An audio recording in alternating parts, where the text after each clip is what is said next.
Amalan yang paling baik adalah sholat 5 waktu di awal waktu. Maka Ibnu Abbas menjawab dengan konkret dan jelas. Hari yang paling baik hari Jumat. Bulan yang paling baik bulan suci Ramadan. Amalan yang paling baik sholat 5 waktu tepat pada waktunya. Maka terdengarlah jawaban ini kepada Sayyidina Ali karramallahu wajhah. Maka kebetulan Ibnu Abbas meninggal dunia pada hari Jumat. Maka Sayyidina Ali mendengar jawaban itu. Apa kata Sayyidina Ali? Lau su'ilal ulama wal hukama wal fuqaha la ajabu bimisli ma ajaba bihi Ibnu Abbas. Seandainya saja para ulama dan para ahli hukum, para ahli fikih ditanya tentang hari apa yang paling baik, bulan apa yang paling baik, amalan apa yang paling baik, la ajabu bimisli ma ajaba bihi Ibnu Abbas. Niscaya mereka seluruh ulama, seluruh hukama, seluruh ahli fikih, mereka akan menjawab sama seperti jawaban Ibnu Abbas. Hari yang paling baik hari Jumat, bulan yang paling baik bulan suci Ramadan. Amalan yang paling baik adalah sholat 5 waktu tepat pada waktunya. Hadirin pemirsa TV1 yang insya Allah dirahmati Allah. Lalu apa kata Sayyidina Ali? Illa anni aqul, kecuali aku akan menjawab dengan jawaban yang berbeda. Wa khairul a'mal ma yaqbalullahu ta'ala minka. Inna khairul a'mal ma yaqbalullahu ta'ala minka. Sawa'un kanat qalilatan aw katsira. Kata Sayyidina Ali, amalan yang paling baik bukan orang yang sholat 5 waktu tepat pada waktunya, bukan. Karena mungkin masih banyak orang yang rajin sholat tapi perilakunya masih suka menggibah. Kadang-kadang dia rajin sholat masih takabur. Ada sifat sombong dalam hatinya. Sehingga dia meremehkan orang-orang yang belum sholat. Kadang-kadang sholatnya rajin tapi masih ngomongin orang jalan terus. Kata Sayyidina Ali, amalan yang paling baik itulah amalan yang diterima oleh Allah Subhanahu wa ta'ala. Sawa'un kanat qalilatan aw katsira. Apakah amal itu baik? Apakah amal itu banyak atau sedikit? Amal yang diterima oleh Allah itulah amalan yang terbaik yang kita lakukan. Tentunya agar amal kita bisa diterima, memiliki berbagai macam kiat-kiat. Sehingga manusia diciptakan oleh Allah liyabluwakum ayyukum ahsanu amala. Allah menguji coba agar kita, siapa yang paling baik amalnya, dia yang diterima oleh Allah Subhanahu wa ta'ala. Amalan yang diterima adalah diantaranya orang yang benar-benar ikhlas beribadah kepada Allah. Wa khairus suhur, dan sebaik-baiknya bulan adalah bukan bulan suci Ramadan.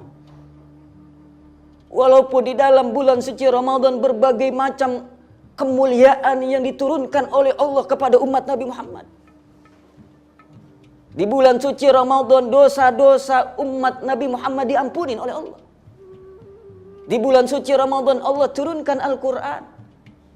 Di bulan suci Ramadan ada satu malam yang ketika kita beribadah pada malam itu lebih baik pahalanya dibandingkan dengan kita ibadah 1000 bulan. Bukan bulan suci Ramadan, masih banyak umat Nabi Muhammad ketika di dalam bulan suci Ramadan mereka tidak berpuasa. Mohon maaf para hadirin rahimakumullah. Pemirsa TV1 yang dirahmati Allah. Karena memang puasa itu dipanggil oleh Allah bagi orang yang beriman.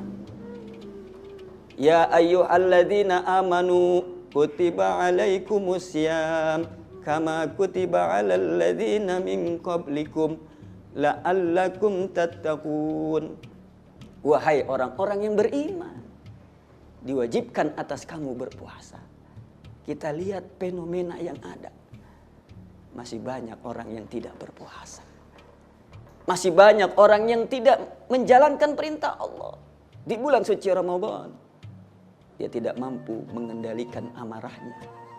Dia tidak mampu menjalankan perintah Allah. Baik puasa di siang hari ataupun qiyamul lail, ibadah di malam hari.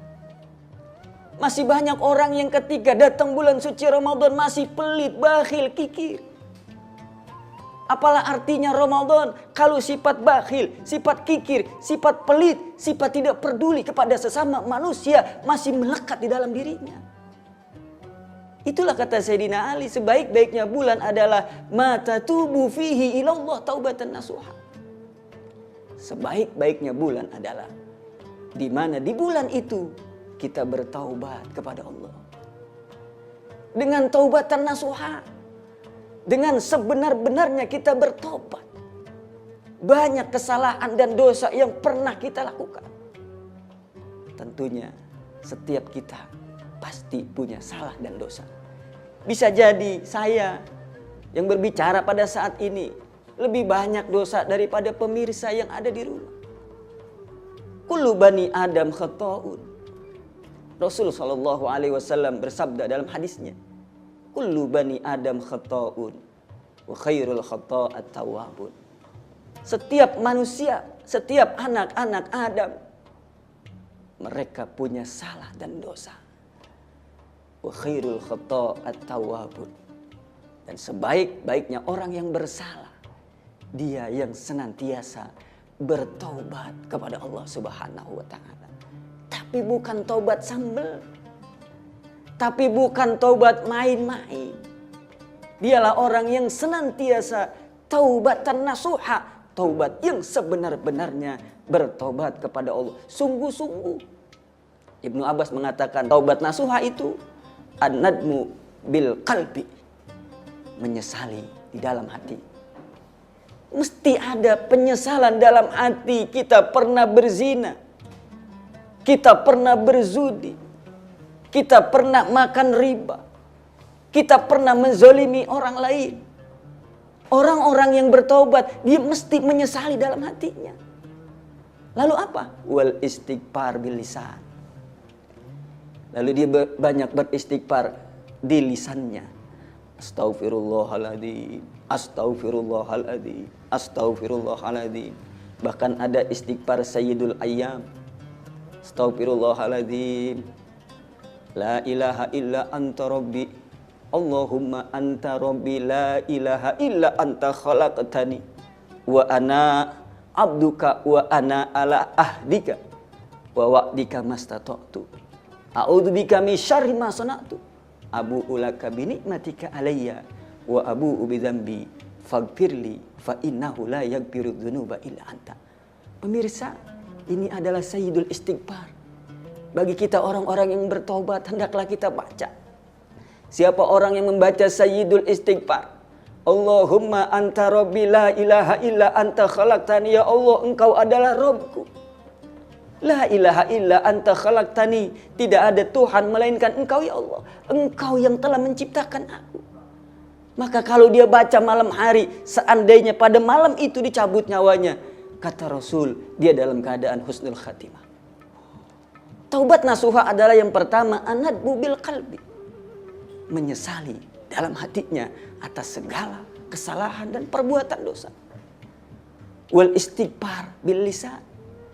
Lalu dia membaca istighfar dengan lisannya. Wal iqla bil badan. Menjauhi perbuatan maksiat itu. Dia tidak mau dekat, tidak mau lagi mengulanginya. Wal idmar alla yauda ila ma nahadallahu anhu. Dan taubat nasuha adalah dia mempunyai keyakinan yang kuat. Punya cita-cita yang kuat. Dia tidak ingin mengulanginya kembali. Inilah yang disebut dengan taubatan nasuha. Bukan sekarang dia taubat, sekarang dia beristighfar, tapi besok dia kerjakan kembali. Ini bukan taubat nasuha, tapi ini adalah taubat sambel. Dia kerjakan, dia beristighfar, dia bertaubat, tapi dia ulangi kembali. Itulah yang kata Rasul, al-mustahji bi rabbi, at-taib minadz-dzambi wa huwal musiru anil ma'asi, kal mustahji bi rabbi.